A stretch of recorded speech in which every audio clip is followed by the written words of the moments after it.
તંત્ર સામે સવાલ એ છે કે શું એક વિદ્યાર્થીએ સફાઈ માટે આગળ આવવું પડે ત્યારે જ તંત્ર જાગશે? સ્વચ્છતા માટે આવતી ગ્રાન્ટો ક્યાં જાય છે અને ટ્રસ્ટીઓની જવાબદારી શું?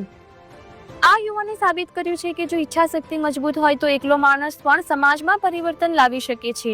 હવે જોવાનું એ છે આ પ્રયત્ન પછી તંત્ર જાગશે કે પછી ફરી કુંભકર્ણની નિંદ્રામાં જ રહેશે. મારું નામ પટેલ પાર્થ છે, ગામ તેલનાર.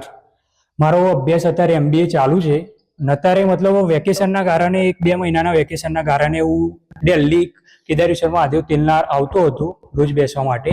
અહીંયા જોયું મેં કે કેટલી ગંદકી, કેટલો કચરો છે ને આ મંદિર એટલું પ્રાચીન અને પવિત્ર મંદિર છે કેદારેશ્વર મહાદેવ. અહીંયા લોકો અમદાવાદથી અને દૂર દૂરથી લોકો શ્રાવણ મહિનામાં દર્શન કરવા માટે આવે છે.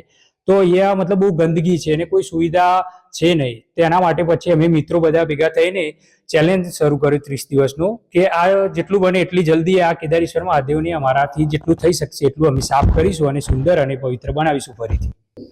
આ અભિયાનની પ્રેરણા અમને વડાપ્રધાન શ્રી નરેન્દ્ર મોદી સ્વચ્છતા અભિયાનમાં જોઈને અમને પ્રેરણા મળી અને અમને થયું મનમાં કે કેદારેશ્વર મહાદેવમાં કંઈ સ્વચ્છ કરે જેવું છે અને અમે આ સાફ સફાઈનો ચેલેન્જ હાથમાં લીધો છે.